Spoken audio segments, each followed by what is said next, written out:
వి gold trusted gold buyers తాకట్టులో ఉన్న బంగారాన్ని విడిపించి ఈ రోజు ఉన్న మార్కెట్ ధరకే కొనబడును. మరిన్ని వివరాలకు సంప్రదించండి 77107720. కృష్ణా జిల్లా కృత్తివేణి మండలం చిన్నగొల్లపాలెంకు చెందిన తిరుమని గణేష్ స్థానికంగా భీమవరం సమీపంలోని బీసీ కాలనీకి చెందిన ఒక 10వ తరగతి బాలికతో గత సంవత్సర కాలంగా ఇన్స్టాగ్రామ్లో పరిచయం ఏర్పడింది.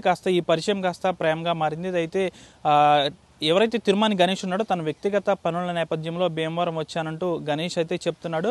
వచ్చిన నేపథ్యంలో ఈ విషయాన్ని ఈ బాలికకు చెప్పడంతో బాలిక ఎవరైతే ఉన్నారో తన ఇంటికి రమ్మందని నేను వెళ్ళానంటూ గణేష్ అయితే చెప్పుకొస్తున్నాడు. అయితే ఇంటికి వెళ్ళిన క్రమంలో 10 నిమిషాల పాటు బాలికతో గణేష్ అయితే మాట్లాడిన అనంతరం ఆయన వెనుదిరుగుతున్న క్రమంలో స్థానికంగా బీసీ కాలనీలో ఉన్న కొందరు యువకులు గణేష్ను అడ్డుకుని అతనిపై దాడి చేశారు. ఎవరు నువ్వు ఎందుకు వచ్చావంటూ కూడా ప్రశ్నిస్తూ దాడి చేశారంటూ గణేష్ అయితే చెప్తున్న పరిస్థితి. ఆ యువకులందరూ కూడా మద్యం సేవించి ఉన్నారని గణేష్ అయితే చెప్తున్నాడు. అయితే దీనికి సంబంధించి బాలిక తనను రమ్మందా లేదంటే గణేష్ వ్యక్తిగత పనుల కోసం భీమవరం వచ్చి కావాలని అక్కడికి వెళ్ళాడనే దానిపై పోలీసులు అయితే దర్యాప్తు చేస్తున్నారు. తీవ్రంగా గాయపడిన గణేష్ ప్రస్తుతం భీమవరంలోని ఒక ప్రైవేట్ ఆసుపత్రిలో చికిత్స అయితే పొందుతున్నాడు. దాదాపుగా గణేష్తో పాటు మరొక ఫ్రెండ్ కూడా ఇద్దరు భీమవరం వచ్చారు. అయితే ఇద్దరిని కూడా తీవ్రంగా కొట్టడంతో ఒక వ్యక్తి అయితే తప్పించుకుని తన ప్రాంతానికి వెళ్ళిపోయాడు. ప్రస్తుతం గణేష్ ఎవరైతే ఉన్నారో తను ఆసుపత్రిలో అయితే చికిత్స పొందుతున్నాడు. ఎవరైతే బాలిక ఉందో 10వ తరగతి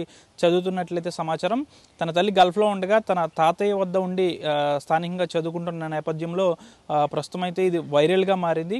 సంవత్సర కాలంగా ఇన్స్టాగ్రామ్లో పరిచయం కాస్త ప్రేమగా మారి ఈ విధంగా యువకులు కొట్టడంతో పాటుగా అసలు ఈ విధంగా ఎందుకు జరిగింది, బాలిక రమ్మందా లేదంటే గణేష్ కావాలనే ఇక్కడికి వచ్చాడని దానిపై కూడా పోలీసులు అయితే విచారణ చేస్తున్నారు. ప్రస్తుతం గణేష్ ఎవరైతే ఉన్నారో తిరుమని గణేష్ కృత్తివేణి మండలం చిన్నగొల్లపాలెంకు చెందిన గణేష్ ప్రస్తుతం ఆసుపత్రిలో చికిత్స అయితే పొందుతున్నాడు. ఇటు పోలీసులు ఆ యువకులను పట్టుకునే పనులు పడ్డారు. వీడియో శేఖర్తో మనోజ్ RTV భీమవరం నుంచి. తెలుగులో న్యూస్ కి ఫాస్టెస్ట్ యాప్ ఇప్పుడు టోటల్లీ న్యూ అవతార్లో జస్ట్ 5 seconds లో కంప్లీట్ న్యూస్. సోషల్ మీడియాలో ట్రెండ్స్ కి వన్ స్టాప్ సొల్యూషన్.